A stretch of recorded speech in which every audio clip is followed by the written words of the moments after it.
Hola, bienvenidos al episodio número 31 del podcast Vino para Principiantes. En este nuevo episodio vamos a aprender más acerca de la región de Burdeos, en Francia. Vino para Principiantes es un curso completo de educación sobre el vino y todo lo relacionado con su fascinante mundo. Vino para Principiantes. Una variedad y una región en cada emisión. Frecuencia Cero. Digital Entertainment Network. Al revisar los episodios anteriores, me sorprende que, aunque ya habíamos hablado un poco sobre los vinos blancos de Burdeos, no hemos cubierto aún los clásicos vinos tintos de Burdeos. Así que es tiempo de hacerlo. Comencemos entonces con nuestro episodio y vámonos directo a Francia, a la región de Burdeos específicamente. Esta región se localiza en el sudoeste de Francia, esto es cerca del Océano Atlántico, y la región de Burdeos es obviamente famosa por sus vinos tintos. Nombres como Château Latour, Château Lafite, Château Petrus son muy conocidos en el mundo del vino e incluso por mucha gente que ni siquiera es aficionada al vino. Estos grandes vinos de Burdeos es muy común que aparezcan en películas, en la televisión. Por ejemplo, el Château Latour fue visto en Los Simpson dentro de la taberna de Moe, quien les abre una botella de Château Latour y sirve un par de copas a Homero y a Marge. Otro ejemplo es la película Ratatouille, en la que aparecen dos grandes vinos franceses de Burdeos, el Château Latour 1961 y un Cheval Blanc 1947. ¿Y qué es lo que hace tan famosa esta zona? Vamos a tratar de descubrirlo durante este episodio. Burdeos está dividida en dos por el río de la Gironda, que después se convierte en el río Garona. Vamos a ver entonces a Burdeos como dos grandes regiones. La orilla derecha, que se encuentra al norte o al noreste del río, y la orilla de la izquierda, que se encuentra al sur-suroeste del río. Este es un río que desemboca en el Océano Atlántico. Este gran cuerpo de agua ayuda a mantener las temperaturas bajas en la noche y esto refresca las uvas, lo cual les cae muy bien. Además de proveernos con un gran clima para cultivar uvas, este río también les ayuda a los que están empezando a entender qué vino están tomando. ¿Y cómo es esto? Verán, los vinos que son elaborados en las regiones al sur del río o en la orilla izquierda son elaborados primordialmente con Cabernet Sauvignon, más que Merlot. Y los vinos que son producidos en las áreas al norte del río o en la orilla derecha, estos son elaborados primordialmente con Merlot y menos Cabernet Sauvignon. Así que esta regla puede ayudarlos a enfocarse en la región que ustedes piensen que es más probable que vayan a disfrutar. Si sabes que prefieres los vinos basados en Merlot, dirígete a la parte norte. Y si crees que prefieres un vino que es más sustancial como el Cabernet Sauvignon, entonces dirígete a las regiones al sur del río. Otro punto que debemos mantener en mente cuando hablamos de vinos de Burdeos es que son mezclas. Es muy raro que encuentres una botella de Burdeos elaborada con una sola variedad de uva. Por lo general, en Burdeos, los productores clásicos suelen utilizar 5 variedades de uva para elaborar sus vinos. La Cabernet Sauvignon y la Merlot son las uvas dominantes, pero luego también tenemos a la Cabernet Franc, la Malbec y la Petit Verdot. Y entonces, el productor de vinos en Burdeos puede utilizar todas las 5 uvas en sus mezclas, o 3 de ellas, o solamente 2, cualquier combinación y porcentaje que el enólogo piense que va a resultar en el vino y el estilo que está buscando. Algunos productores de vino nos podrán indicar cuánto Cabernet Franc o cuánto Merlot se utilizó en la mezcla, y otros simplemente no lo hacen. Otro tema que hay que recordar sobre Burdeos es que estos vinos están pensados en ser guardados y envejecidos. En muchas partes del mundo, los vinos son elaborados para disfrutarse dentro de los primeros años de su liberación. En cambio, en Burdeos hay muchos vinos que no están listos todavía para disfrutarse en cuanto los ponen en los estantes, sino que están pensados para guardarse un poco más. Hace poco, por ejemplo, en una cata nos tocó abrir una botella de Burdeos. Era un cosecha 2000 que estaba elaborado principalmente con la uva Merlot y era de la región de Saint-Émilion. Cuando abrimos la botella, la servimos y la probamos, nos dimos cuenta de que este vino no estaba listo para beberse todavía y ni siquiera estaba cerca. Era denso, era un vino muy tánico y acabamos deduciendo que era un vino que necesitaba al menos unos 6 años más en botella, porque aunque ya llevaba 7 años cuando la abrimos, estaba todavía tan apretado que era muy difícil pasar por el vino para poder apreciarlo. Es muy probable que un vino del 2000 de cualquier otra parte del mundo esté ya en su mejor momento, pero en Burdeos no. Y claro que hay vinos en Burdeos que ya no los podemos tomar, pero la idea aquí es que son vinos que están pensados en durar y que pueden ofrecerte mucho más al paso de los años. La lección que debemos aprender es que si estamos comprando un Burdeos de una cosecha muy reciente, no esperes llegar a tu casa y disfrutarlo hoy mismo en la noche con la cena. No, debes más bien guardar este vino en tu cava, dejarlo envejecer por un periodo sustancial, dejar que se suavicen esos taninos y entonces, después de unos años, estará listo para disfrutarlo en su mejor momento. Vino para principiantes. ¡Salud!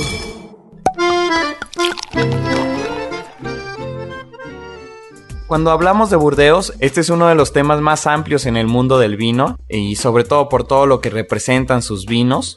Hay mucho más que aprender sobre Burdeos que la división que establece el río Gironda y cuánto tiempo debe envejecer un vino en Burdeos. Tenemos muchos episodios más adelante en los que vamos a analizar a fondo esta famosa región francesa, pero por lo pronto y para cubrir todo Burdeos de una forma muy general, vamos a hablar sobre la clasificación de 1855. ¿Y a qué nos referimos? En este año, en 1855, las autoridades de agricultura de Francia decidieron que iban a calificar a los numerosos châteaux o bodegas que existían en el país, y esto con el fin de clasificarlos. Esta clasificación de 1855 fue elaborada no basándose en el mérito necesariamente, sino más bien en la reputación de las bodegas. ¿Y por qué lo hicieron así? Lo que pasa es que incluso la bodega con la mejor reputación puede llegar a tener un muy mal año.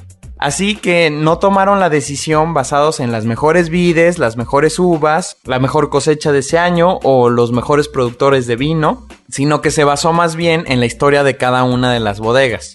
De hecho, si el día de hoy miramos los chateaux en Burdeos, hay un buen número de ellos que están muy abajo en la clasificación de 1855, pero que hoy en día, estamos hablando de 152 años después, están elaborando vinos que son tan buenos que los que elaboran bodegas con un rango más alto en la clasificación. Pero entonces, ¿cómo funciona esta clasificación? Lo que hicieron en ese entonces fue que dividieron los diferentes chateaux de acuerdo a su reputación y los pusieron en 6 categorías a las que los franceses llamaron cru. Esto es C-R-U-S. En español lo conocemos como pago. En base a estas categorías tenemos los Premier Cru o primer pago, categoría que contiene a lo mejor de lo mejor. Luego le sigue un Deuxième Cru o segundo pago y puedes tener un Troisième Cru y así nos seguimos hasta el sexto pago. Otro dato interesante que debo mencionar es que no todos los chateaux fueron incluidos en esta clasificación de 1855. Por ejemplo, la región vinícola de Pomerol no estaba incluida en absoluto. Y estamos hablando de que esta región es la responsable de vinos como el Chateau Petrus, por ejemplo, el cual es uno de los vinos más famosos, más deseados y más costosos de Burdeos. Y aunque es un vino tan aclamado, no forma parte de la clasificación. Así que cuando veas la etiqueta de un vino de Burdeos, no te alarmes si no ves la leyenda de Premier Cru o Troisième Cru.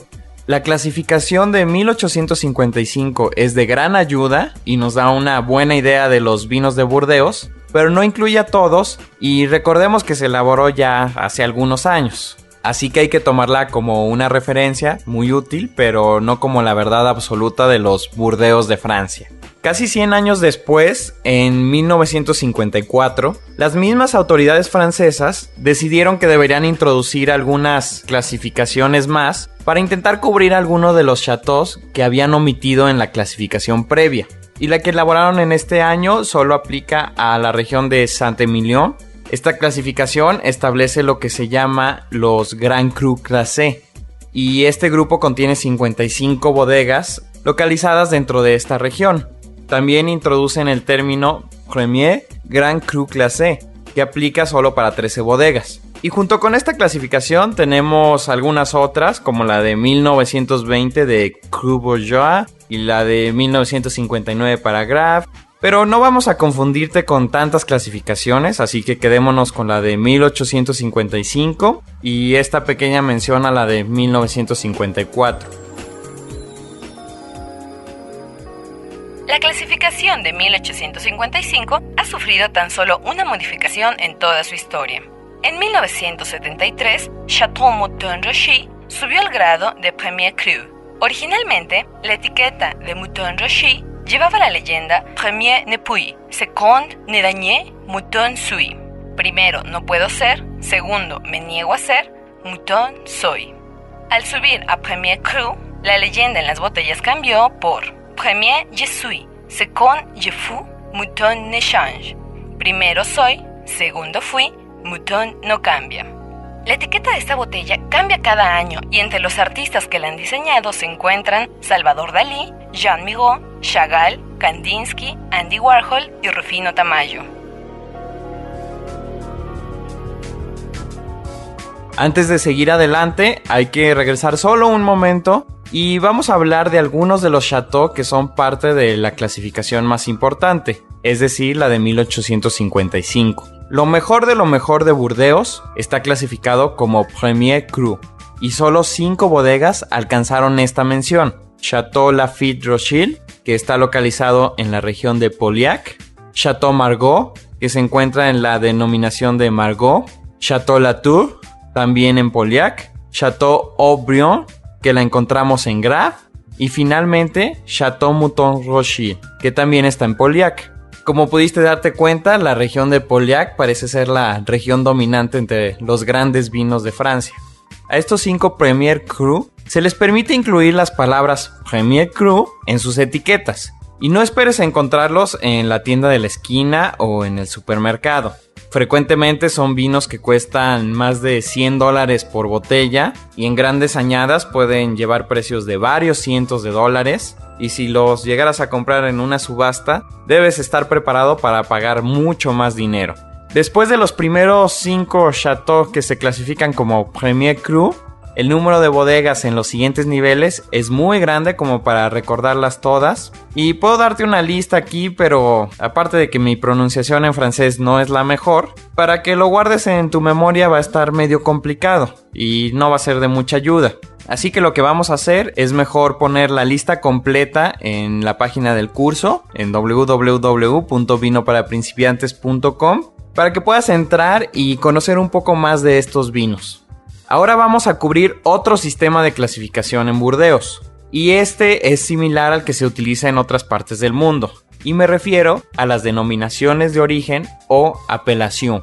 Las leyes del vino francesas establecen lo que son las Appellation d'origine contrôlée, o por su abreviación AOC, como comúnmente lo vamos a encontrar. Este sistema de leyes se estableció para garantizar la autenticidad y calidad de los vinos en cada una de las regiones. Es algo similar a las leyes de denominación de origen españolas que ya vimos en algún episodio pasado.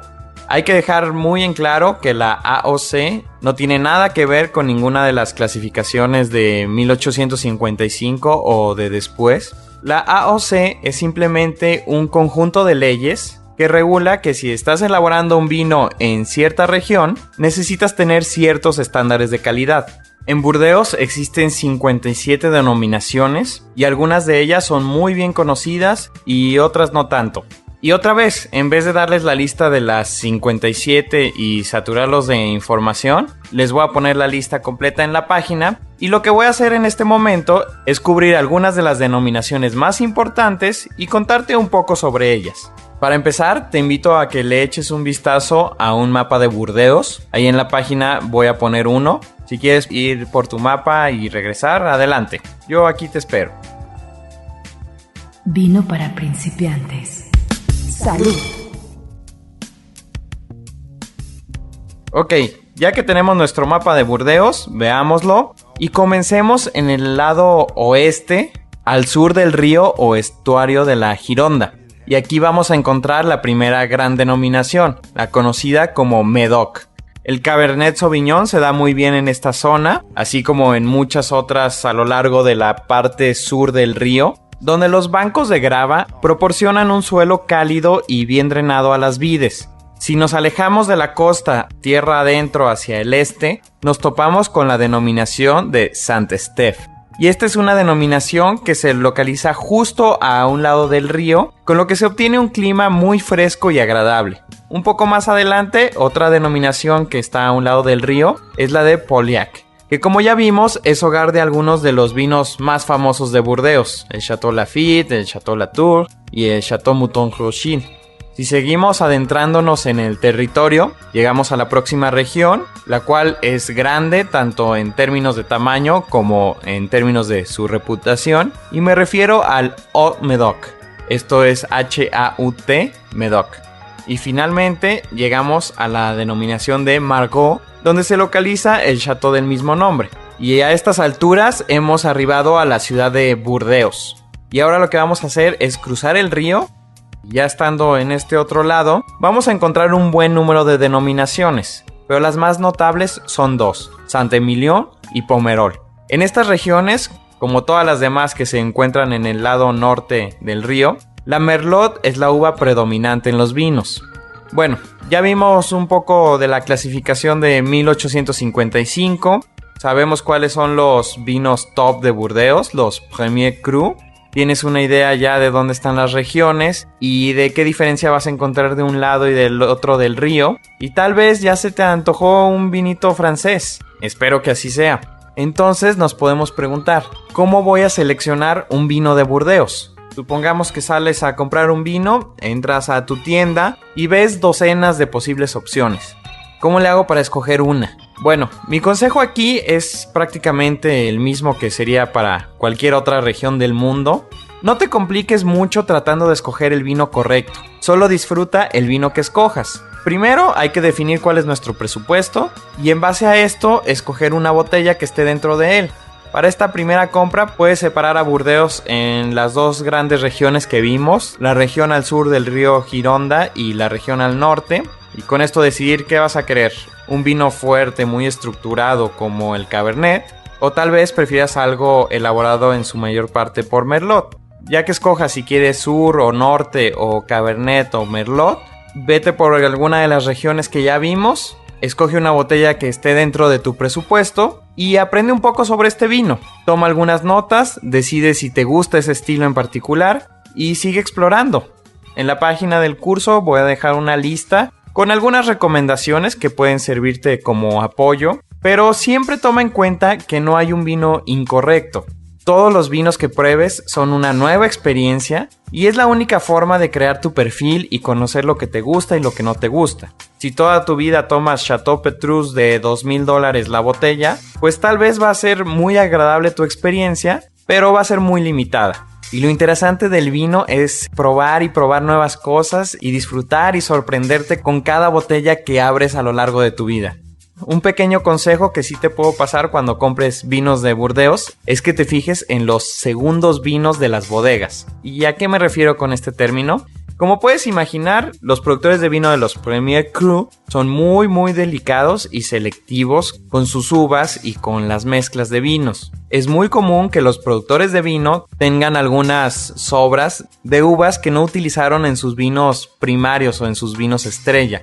Pero estas uvas son muy buenas como para no utilizarlas y desecharlas. Así que en vez de deshacerse de ellas, lo que hace el productor de vino es que decide utilizarlas en estos segundos vinos.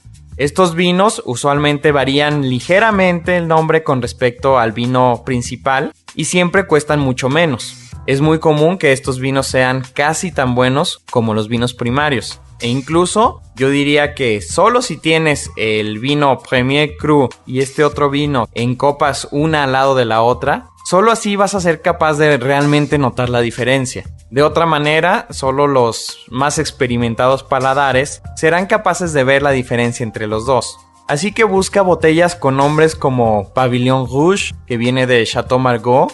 También puedes buscar Carroat de Lafite, y este es elaborado por Chateau Lafite. O busca Fort de Latour, que lo hace Chateau Latour. En la página te voy a poner todos estos nombres para que los busques. Y no creas que van a ser vinos de $15, no, tampoco cambia tanto el precio. Pero puedes disfrutar de un gran Burdeos, tener la oportunidad de esta experiencia de probar un Premier Cru por una fracción del precio del vino original. Incluso si te cuesta unos $50, $70 la botella, pues todavía es una verdadera oportunidad, considerando que puedes llegar a gastar $400 por la botella del Premier Cru. Los grandes vinos de Burdeos pueden alcanzar grandes precios. El Chateau Petrus 2005, la añada más aclamada en Burdeos en muchos años, se vende, por ejemplo, en $3,200 por botella. El Chateau Mouton Rothschild de 1945, una de las mejores cosechas del siglo pasado, se subastó en 2006 por $29,000 la botella. Y el vino más caro del mundo es un Chateau Lafite 1787, subastado en Londres por $156,000. Christopher Forbes añadió esta botella a la colección Forbes en la Quinta Avenida después de revirar la oferta de Marvin Shanken, editor de la revista Wine Spectator, y ganar la subasta. Se dice que esta botella perteneció a Thomas Jefferson. Pues con esto hemos llegado al final de nuestro episodio. Este fue solo un primer acercamiento a Burdeos. Hay mucho más por aprender sobre esta región y ya que nos metemos en Burdeos, después tenemos que analizar el Médoc, Pauillac, Pomerol, Saint-Émilion y todas estas regiones que producen unos vinos que tenemos que probar algún día. Así que te invito a que compres unas botellas de Burdeos y los pruebes y descubras el por qué tanto alboroto por estos vinos de Burdeos y por qué se les considera como el vino tinto clásico. Envíanos todas tus dudas, preguntas, comentarios, sugerencias. No olvides visitar la página en www.vinoparaprincipiantes.com. Pues eso es todo por este episodio. Gracias por estar con nosotros nuevamente y nos vemos la próxima semana. Hasta entonces, recuerda siempre tomar lo que te gusta, seguir probando nuevos vinos y todo lo demás es solo comentario. Vino para principiantes es un curso completo de educación sobre el vino y todo lo relacionado con su fascinante mundo. Vino para principiantes, una variedad y una región en cada emisión. Frecuencia Cero. Digital Entertainment Network.